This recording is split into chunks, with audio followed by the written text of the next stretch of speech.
I'm Ryan Gresham, and this is Gun Talk Nation.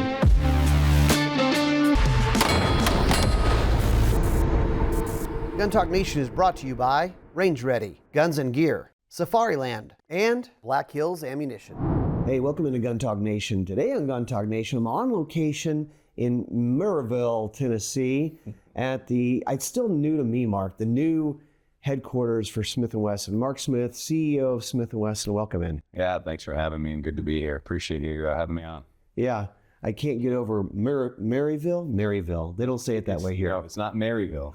It's Maryville. Yeah. A real down cycle on the Y. So. Yeah. And it's not Maryville, it's Maryville. You guys are liking Tennessee, huh? Oh man, I got to tell you, Ryan, it's, this community, both personally and professionally, the welcome we've gotten here has really just been overwhelming. And, great event last night as we opened the Smith Wesson Academy, and just the showing of the community and, the elected officials. And really, anything we asked here is just, just good people, good humans, and, kind of our people. It's been a great move. Yeah, I came up for the grand opening of the Smith Wesson Academy, and I want to get into that a little bit more later. But I want to talk about something, and you kind of touched on it, and I was thinking about it yesterday, is what's it like to be the CEO of a company that started in 1852? Scary and humbling. Yeah. It's such an iconic, part of the American fabric. Smith & Wesson has been around. You think about 1852, right? Civil War, Industrial Revolution. That's those kind of days back then, it's just the culture of the company is kind of, reminiscent of, the American spirit, continuing to evolve and grow, but, always staying true to the legacy of where you came from. And, for me, it's make sure we continue to, leave it. Every generation needs to leave it better than they found it and set it up for future generations. And, that's kind of what I view as my mission here, is to, just leave it better than I found it. And, and it's awesome. I pinch myself every day that I've been given the opportunity to be in this seat and be leading an amazing group of people and an amazing company. And, it's kind of a duty, to make sure that we maintain that legacy and make it stronger. It's kind of wild. You think about such a long-term view, it kind of probably affects and instructs how you approach it, because in the world of, you guys are publicly traded, companies taking venture capital or trying to go public and looking for an exit. It's like this short-term mentality thing. Whereas, this is generational. Gosh, how many generations? 20 generations, 170 plus years. It's just a completely different way of looking at it. Absolutely. And, we are publicly traded, and, but I think the best thing that we can do for our shareholders is make sure that we do have that long-term view. And, the firearms market is cyclical. Obviously, we all know that, right? It goes through, big upswings, and, then returns to normal, and then another big upswing. And, and we just got to make sure that we're always taking a view out, 2, 5, 10, 20 years down the road. And how do we set it up, to continue to, just be the iconic brand it's been in 20 years from now, 30 years from now, 170 years from now, that it's been for the last 170 years. And a lot of the decisions we make, we've always got that, kind of as your touchstone, as your, as your foundation of, we got to obviously evolve and modernize, and, but let's make sure that we're always staying true to the legacy of what this company is. Being publicly traded, there's not that many in the firearms space that are public companies. How does that affect? Is it a good thing? How does it affect how you guys approach it? How does it affect maybe, I guess, the end user? Maybe is it an advantage for them, or how do you look at that? Yeah, I think we are publicly traded, but how we approach the business, we'd approach the business the same way if we had, if we were private. I think you got a responsibility to whoever owns the company, whether it's, public investors or whether it's a private investor, to again, make sure that you got a view on long-term growth and long-term profitability, and making sure Smith & Wesson remains as the number one, most recognized firearms brand in the world, and our world-class reputation for quality and reliability and craftsmanship, workmanship. That's what we're known for. That's what this brand stands for. And we got to make sure that we're, whether we're public or whether we're private, you got to, you have the same goals, right? Yeah. And make sure you maintain that market share, and to make sure you're being the most formidable competitor that you can possibly be. And, so yeah, I mean, and, there's definitely some nuances and, challenges and opportunities that come with being public, right? I mean, so it's, a lot of, scrutiny on results and numbers, but I don't know if that's different if you're public, if you're private, right? Yeah. It's just, are you doing that publicly, or are you doing it privately to your ownership? You guys do seem to focus on quality and products that shooters, hunters, gun owners want. You don't appear to be chasing the quarter, from what I see. Yeah. And I've worked for public companies, and it's like, there is that in the media side, it's like that chasing the quarter thing. Oh gosh, we have to do something here. But you guys don't seem to be doing that. No, I mean, and that's, it's kind of my mentality and strategy is that, look, we're interested in long-term investors who believe in our story and believe in our strategy. And, and I just believe that chasing the quarter, right, again, that can be a slippery slope, where you're taking your eye off the ball on that legacy and on that, and making sure that you're setting yourself up for future growth. I mean, you just take the example of the Academy opening yesterday. I mean, it's no secret that the firearms industry has come down off the last surge and is back into, what I call normal conditions. Mm-hmm. And, a lot of people are running the other direction and cutting costs, and we're investing. We're investing in the future, and because we've been around 173 years, we've seen this movie before. Mm-hmm. And you continue to make smart, intelligent decisions and investments and the long-term growth of the company. So it's the chasing the quarter game can really quickly get you into trouble. So it drive you crazy too. Term, yes. Yeah, drive you crazy. Mark, there's been a lot of growth in gun ownership and also changes in who's buying guns in the past 5, 6, 7 years or so. What do you guys see in that, and what are you guys doing product-wise, just gun-wise, thinking about those folks who are maybe the new gun owners?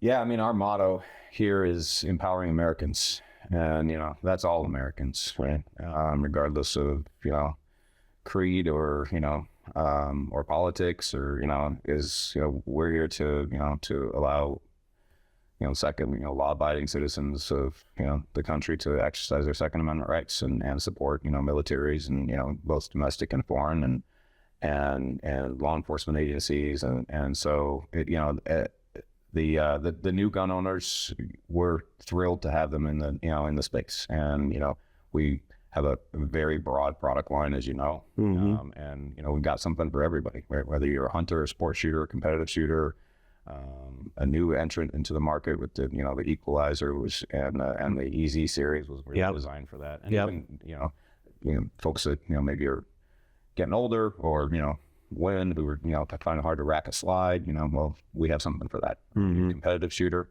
we got something for you, right? Are you a hunter? We got something for you, right? So those new firearms entrants, we really tried to reach out to them through our Gun Smarts program back during the last surge. We had a lot of new entrants coming into the market during the 2020-2021 surge, and really welcome them into the gun community and into the firearms community and say, hey, look, welcome.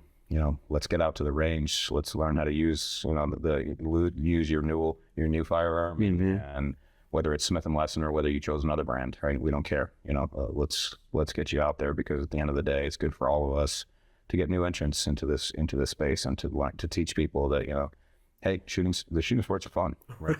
Right. We appreciate you buying guns, but I say this all the time. It's like, we really want you to actually go use them. Right. Take it out of the box, go see what this is like, because like you said, if they actually go do it and they go shoot, They're going, okay, wait, this is fun. I mean, maybe your motivation for buying that pistol was self-protection or something, but you get on the range, you get some instruction, you hit some targets. I mean, this can be a ongoing hobby for you and not just this gun that's in a box in the closet or something. Right. Have you ever taken somebody up to the range to shoot their first shot and they shoot that first shot and don't turn around and smile? Right. Right. I mean, it's really a cool thing to see, right? I mean, I had my wife shoot a gun years ago for the first time, and and she just turned around. This is actually pretty cool. Right. I'm like, yeah, it's fun. It's and they kind of eyes open to, hey, all right, this is not scary. This is not intimidating. This is pretty cool. And it is empowering. It's such an empowering, thing to be able to know how to use a firearm and be able to take down a plate rack and and get out to the range. And it's also a fun activity to just do on a Saturday afternoon. Go. It's out to the range and it's empowering, but it's also relaxing. Yes. It can be so many things, which kind of leads us into Smith Wesson Academy. Smith Wesson has had an academy for a very long time in the history of the company. We're going to tell everybody about what's happening in Tennessee at the new Smith Wesson Academy right after this. A new season of Guns and Gear is on the air.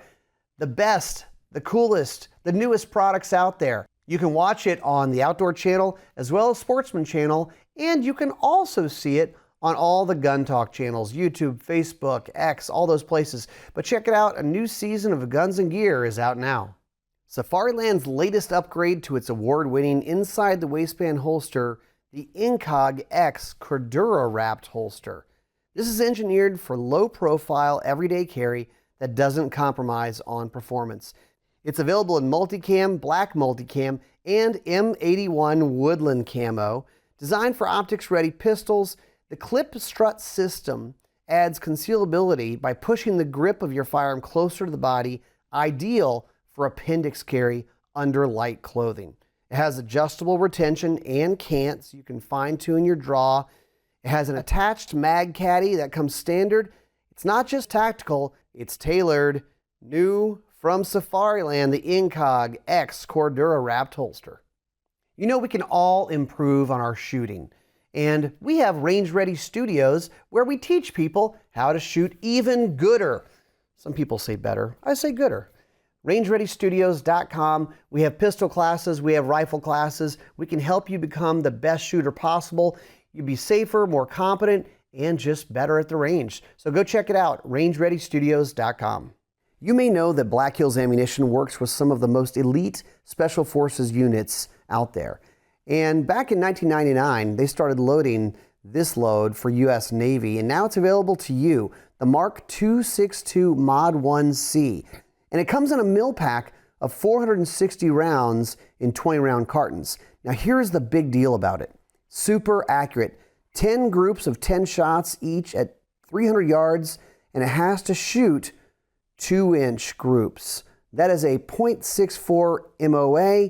It's crazy accurate. Go check it out at Black Hills Ammunition, black/hills.com. So Mark, when I got the email about the new Smith & Wesson Academy, I was so excited because I had been to the Smith & Wesson Academy in Springfield, Massachusetts, probably 5 or 6 times. We're filming TV shows there and looking at new product launches. And you guys had that in a big, pretty nice size indoor range there in Massachusetts. It closed down. You guys moved here to Tennessee. Talk about this new one. Why'd you do it? And what do people need to know? Yeah, I mean, as you said, the Smith & Wesson Academy in Springfield, Massachusetts had really, been a staple of the industry for decades. Back in the 70s, 80s, 90s, that was kind of your rite of passage as a new police officer or as as a new firearms owner. And you go to the Smith & Wesson Academy, you learn from the experts about firearms proficiency, how to take care of your firearm, how to, how it works, all the you could do an armorer's course and learn how to, kind of take it apart and tinker with it. And, and after we closed it down and, I was here in 2017, when we made the decision to close that facility down, it just kind of, over the years, think, to be quite frank, we probably hadn't made the investments in it that we needed to make to keep it, to be true to the iconic, reputation that it had. And it's always been one of those things that just kind of stuck in my craw that we used to have this, the premier training facility in the country, and, we kind of let it go. And so, after we kind of got through the big move here to Tennessee, and, this facility now up and running and, running really, really well. And it's, it's doing everything and more that we wanted it to do. We said, okay, now it's time to, what's next, right? We always got to be looking at what's next. And we said, let's bring the Smith Wesson Academy back.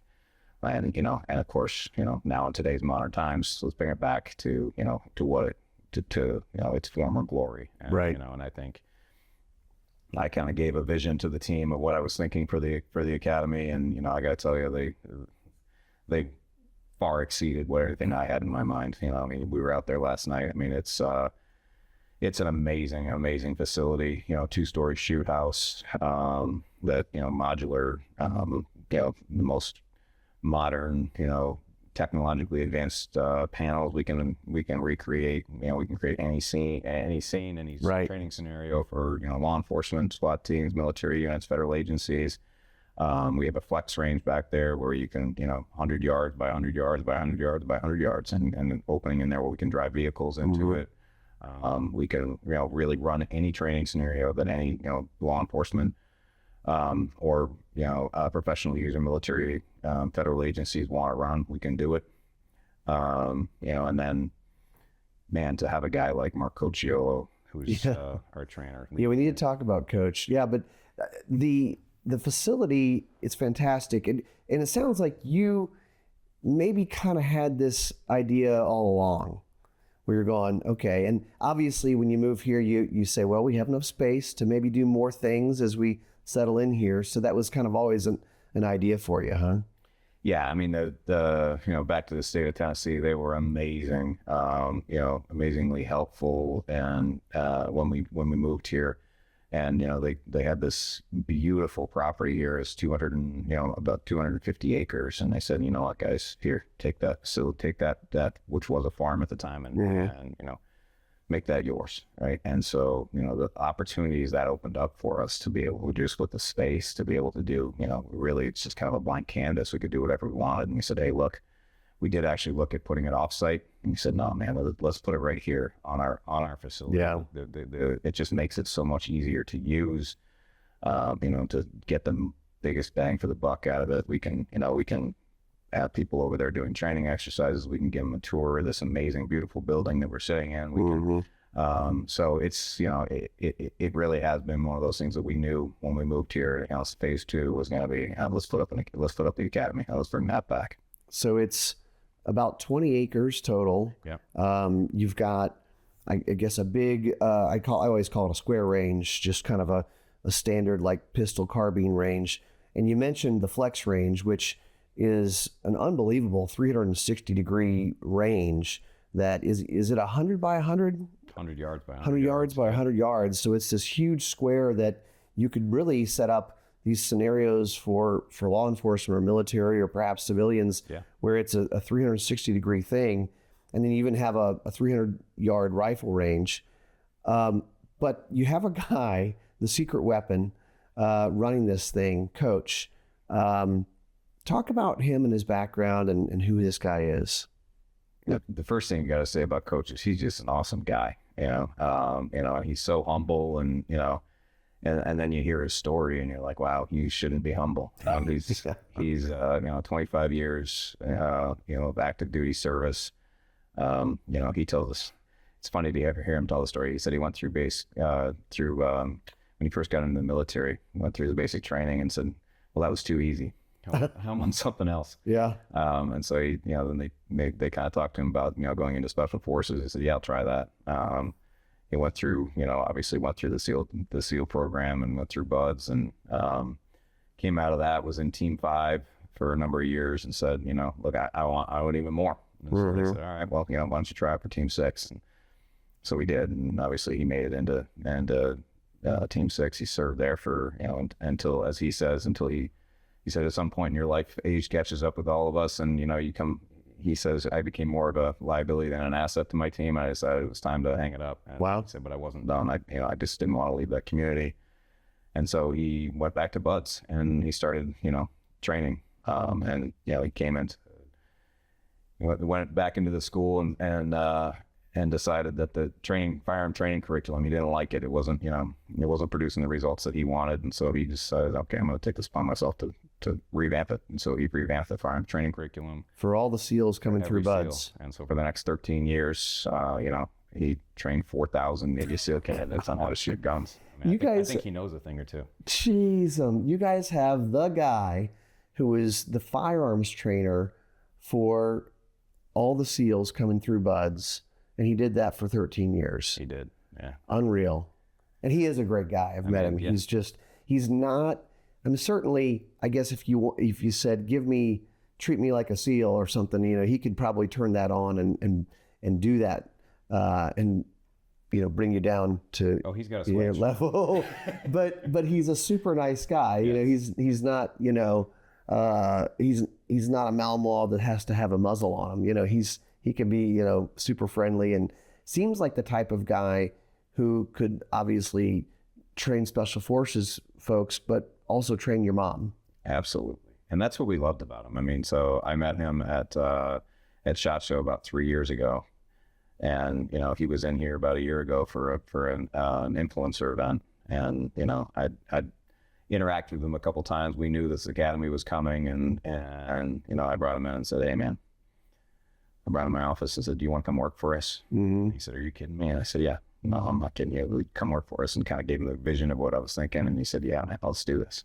Cool. It's just kind of that SEAL mentality of, let's do it, let's get after it, and, I was with him last night a little bit. He's kind of getting a little emotional, going, I can't believe we're here. I can't believe this has actually come to life, man. And so he's really excited to get going. And like you said, he can teach. He's got that switch, obviously, where he can turn it on. He was he was out doing dangerous things, protecting our freedoms, and for years. But he's and he can absolutely turn that switch on depending on who he's got in their training. But I think that's what makes him so effective as a trainer is he can kind of tailor it to the audience, right? Yeah. He's got he's not going to make you feel stupid. If you're somebody who's new, who's coming into the firearms industry, he's going to welcome you. If you're in the special forces and you don't know what you're doing, he's probably going to give you a little bit of art. Yeah. So, not that any of the special forces guys need to bunch of training, but he can just kind of tailor it to whoever his student is. So for the academy, it's open now, right? Absolutely. And obviously you guys are going to use it for Smith Wesson things, running media through here, product launches probably, you guys work with so many law enforcement, military folks to be able to do things with them. Is the public going to be able to come here? Absolutely. Yeah. Okay. We, one of our core values here is promoting, responsible firearms ownership. And, I believe that one of the biggest things you can do to be a responsible firearms owner is, know how to use a firearm and, and be proficient with it. And, again, not only is that empowering for you as a firearms owner, it's, it encourages safe behavior when you know the firearm and you know exactly how it operates and how you should use it. Mm-hmm. Safe firearms handling. It's just a responsible thing to do if you're a firearms consumer, and so we welcome citizens to come in here. Just the average citizen. You don't need to be a military guy. You don't need to be a tactical Tommy to come in here. We welcome you guys as anybody, any skill level. We welcome everybody, right? We got classes for folks who are really advanced. If you want to come hone your skills, you want to come develop skills. We got classes for everybody, and it's open today. You can go on the website. Cool. Click into the Smith Wesson Academy. You'll see the training classes that are available there. They're open right now, ready for scheduling. So, and people probably will ask this question: do they have to use a Smith & Wesson gun in a class? We'd prefer you to. We'd like you to. We have loaners, right? But they could show up with whatever they own, probably, and train, right? Again, okay. Back to kind of, we were talking earlier about Gun Smarts, and we offered that program to anybody who, regardless of which brand you decided to choose. There's, obviously we think we're the best, but there's a lot of good firearms companies out there. And if you you want to come and train with the gun that you have, obviously we're gonna encourage you to come with a Smith & Wesson or use one of our range guns. But you want to come in with one of the competitive guns and learn how to shoot, we welcome you. So but I like that, and I assume that you guys would have that available. Is like, hey, you could try out one of our guns. I mean, obviously we've got all of the Smith & Wesson models here, right? So that's kind of a cool thing. Maybe they go, well, yeah, I have whatever gun I have and I like it, but I'd like to try out. Maybe they say, well, I've never shot a spec series M&P. Well, you're going to like this. Be careful. Hold on to your wallet. You're going to enjoy this. Yeah, absolutely. Right. And that's the goal. I mean, we firmly believe we got the best. And so, come and try it out, prove it, Yeah. Let us prove it. Right. So, and at the end of the day, hey, look, it's, we understand it's a competitive industry out there, and there are a lot of really good competitive offerings that, and we love all our competitors. We really do. I mean, in this industry, it's unique, and that. Oh yeah, I mean, for sure. We are all competitors every day, every single day, day in and day out. But at the end of the day, we're all going to go get a beer together at the end of the day. It's different because we're so like-minded, right? We have a similar values, and we kind of have that overall 2A mentality, which kind of binds us together. It's not just we're selling shoes here. Absolutely. Right? Yeah. I mean, so very, very like-minded industry, and which is why I think both of us love working in this industry. It's just good people. Yeah. All right, Mark, you are the CEO of Smith & Wesson, which pretty much anyone listening to this would say probably one of the greatest jobs ever. But if you weren't the CEO of Smith & Wesson, what job would you want to do? It is the greatest job ever. So, but if I wasn't the CEO of Smith & Wesson, I think I'd want to do something in the hunting, industry, whether it's, running a hunting lodge or being a hunting influencer, or, or maybe just spending, the rest of just hanging out hunting somehow.